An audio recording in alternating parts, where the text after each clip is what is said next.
Imaginez une seconde une IA qui ne se contente pas de répondre à des questions, mais qui se fixe ses propres objectifs et qui élabore des plans super complexes pour les atteindre. Alors comment est-ce qu'on passe de la simple prédiction du mot suivant à une véritable intention? C'est exactement ce qu'on va décortiquer ensemble aujourd'hui. On a souvent cette image de l'IA qui prédit juste le prochain mot dans une phrase, vous savez, mais que se passe-t-il quand il n'y a pas de mot suivant, quand l'IA doit agir dans le monde réel ou même dans un monde d'idées pour résoudre un problème vraiment tordu? Comment elle fait concrètement pour décider de sa prochaine action? Allez, voilà le programme pour comprendre cette machine à objectifs. On va d'abord définir ce que c'est un objectif pour une IA. Puis on va plonger dans deux concepts clés, la recherche et la surprise. Ensuite, on verra deux études de cas passionnantes. Un robot qui apprend tout seul et un modèle de langage qui réfléchit vraiment. Bien sûr, on regardera si ça marche et on finira par les limites actuelles de tout ça. Ok, c'est parti, on commence par les fondations. Pour qu'une intelligence artificielle puisse planifier, elle doit s'appuyer sur des idées qui, en fait, ne sont pas si nouvelles que ça et qui remontent au tout début de l'informatique. Oui, il faut remonter jusqu'aux années 50. Des pionniers comme Newell et Simon avaient déjà compris un truc fondamental. Résoudre un problème, c'est comme se balader dans un arbre de possibilités. On part d'un toit, on explore une branche, on voit où ça mène, on revient, on en explore une autre, jusqu'à trouver le bon chemin vers la solution. Cette idée de recherche, c'est vraiment le socle de tout. Et ça nous amène directement à l'intelligence orientée objectif. Là, on ne parle plus de générer du texte qui sonne bien. Non, on parle de définir un but, un point d'arrivée, et de laisser l'IA trouver toute seule la stratégie pour l'atteindre. En gros, on passe d'une IA perroquet à une IA stratège. Ok, mais la question c'est comment l'agent sait quoi apprendre si personne ne lui donne de points ou de récompenses? C'est là que la motivation intrinsèque entre en jeu. Pensez à un bébé qui apprend à attraper un jouet. Personne ne lui donne un bon point. Il le fait parce qu'il sent qu'il progresse, qu'il devient plus compétent. Là, c'est le même principe. L'IA est récompensée par son propre progrès. Et le moteur de cette motivation, c'est un truc très humain en fait, la surprise. Quand l'IA s'attend à un résultat et qu'il se passe tout autre chose, son modèle du monde est mis à jour. Cet écart entre ce qu'elle croyait et la réalité, c'est un signal super puissant. C'est comme si une alarme sonnait. Attention, ce qui vient de se passer est important, il y a un truc à comprendre ici. Bon, on a la théorie, voyons maintenant comment tout ça s'applique dans la pratique. Notre premier cas d'étude, il nous emmène dans le monde de la robotique. On va voir un agent qui doit apprendre à maîtriser son environnement sans qu'on lui ait donné le mode d'emploi. Le système qui permet ça s'appelle CWY, pour Control What You Can. Alors je sais, le schéma peut faire un peu peur au premier abord, mais en réalité, l'idée derrière est super élégante.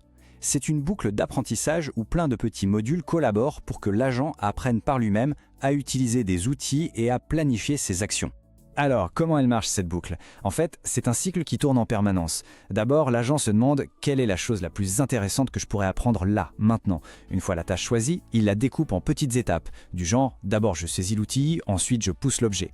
Puis il agit, il observe, et c'est là que ça devient magique. Il s'auto-récompense. Pas avec des points, non, mais en mesurant son propre progrès et en notant les moments surprenants. C'est ça son carburant, c'est ce qu'il pousse à explorer. Et voilà ce que ça donne en concret. À gauche, vous avez un environnement simulé, où l'agent doit apprendre à utiliser un bâton pour déplacer un cube. À droite, c'est une tâche bien réelle, avec un bras robotique qui doit utiliser un crochet pour récupérer une boîte qui est trop loin. Dans les deux cas, le point commun, c'est qu'il est impossible de réussir en une seule action. La planification est absolument obligatoire. D'accord, on a vu comment une IA peut apprendre à planifier dans le monde physique. Mais maintenant, on change complètement de décor. On passe au monde des idées.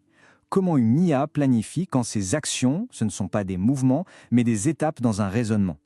C'est tout le défi de notre deuxième étude de cas. La méthode classique pour les grands modèles de langage, c'est la chaîne de pensée. En gros, le modèle raisonne en ligne droite. Le gros problème, c'est que s'il fait une erreur au début, tout le reste du raisonnement est faux. L'approche arbre de pensée, ou TOT, est radicalement différente. Au lieu de suivre une seule autoroute, elle explore plein de petits chemins en même temps, elle les évalue, et elle peut même faire demi-tour si un chemin est une impasse. C'est beaucoup plus robuste. Ce schéma illustre la différence parfaitement. Les méthodes classiques, c'est la ligne droite. On prend un mauvais virage, c'est fini, on est coincé. L'arbre de pensée, lui, c'est différent. À chaque étape, il déploie un véritable éventail de possibilités. Il explore plein de pistes à la fois, ce qui fait qu'il ne se retrouve quasiment jamais dans une impasse. En pratique, le processus TOT, c'est comme un dialogue interne constant. D'abord, l'IA découpe le gros problème en plein de petites questions. Pour chaque question, elle ne génère pas une, mais plusieurs réponses possibles. Ensuite vient l'étape la plus critique, l'auto-évaluation. Le modèle se demande « Ok, cette idée, est-ce une piste sérieuse ou une impasse complète ?» Et enfin, un algorithme de recherche, un peu comme un GPS du raisonnement, explore les chemins qui ont été jugés les plus prometteurs. On a donc nos deux approches, un robot qui explore le monde physique et un modèle de langage qui explore le monde des idées. La théorie est belle, mais est-ce que ça marche pour de vrai? C'est le moment de vérité, on passe au résultat. Pour le robot, le résultat est juste spectaculaire. Regardez la courbe orange, c'est notre système CWCY. Elle monte en flèche, ce qui veut dire qu'il réussit à maîtriser toutes les tâches, y compris celles qui demandent d'utiliser un outil. Les autres approches, les courbes qui stagnent en bas, eh bien elles apprennent à bouger, mais c'est tout. Elles sont incapables de comprendre la relation de cause à effet nécessaire pour se servir d'un outil. C'est la preuve que cette curiosité intrinsèque mène à une intelligence bien plus générale. Mais alors, c'est quoi l'ingrédient secret de CWC? On en a parlé. C'est la surprise. Regardez bien la courbe violette. C'est la performance du système quand on lui enlève ce signal de surprise. Elle s'effondre complètement. Ça prouve que la surprise, ce n'est pas juste un petit bonus sympa. Non, c'est le moteur essentiel qui permet à l'agent de comprendre le monde. Passons maintenant à notre raisonneur, l'arbre de pensée. Là aussi, le bond en performance est saisissant. Et le chiffre clé à retenir, c'est celui-là, 74%. Alors d'où sort ce 74%? Il vient du jeu du 24, un casse-tête mathématique qui demande pas mal de planification. Avec la méthode standard, le fameux GPT-4 n'y arrive que dans 4% des cas. C'est très peu. Mais en lui donnant la capacité de planifier avec l'arbre de pensée, bim, le taux de réussite explose et passe à 74%. On voit bien la différence entre deviner à l'aveugle et raisonner de manière structurée. Bon, ces avancées sont vraiment impressionnantes, on est d'accord, mais il faut aussi rester lucide, la route est encore longue. Il est super important de comprendre les défis qui nous attendent. Par exemple, pour l'agent robotique, il y a encore un ingénieur qui doit définir à l'avance ce qu'il peut contrôler, comme la position des objets. Pour l'arbre de pensée, le gros problème, c'est que ça coûte très cher en ressources de calcul. Explorer toutes ces branches, ça consomme énormément. Et dans les deux cas, la capacité du système à s'auto-évaluer est bonne, mais elle n'est pas encore infaillible. Alors, c'est quoi la suite? Les chercheurs travaillent sur des pistes vraiment passionnantes. L'objectif ultime, c'est que les agents découvrent eux-mêmes ce qu'ils peuvent contrôler juste en regardant des images. On cherche aussi à développer des méthodes de recherche plus intelligentes pour rendre l'arbre de pensée moins coûteux. Et peut-être l'idée la plus excitante, entraîner des IA spécifiquement pour la planification et pas seulement pour la prédiction du prochain mot. Ça pourrait tout changer. Et tout ça nous laisse avec une question assez vertigineuse finalement.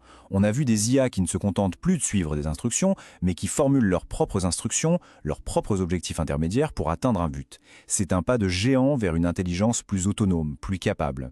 Du coup, la vraie question n'est plus est-ce qu'une IA peut planifier, mais plutôt vers quel problème est-ce qu'on devrait diriger cette nouvelle capacité.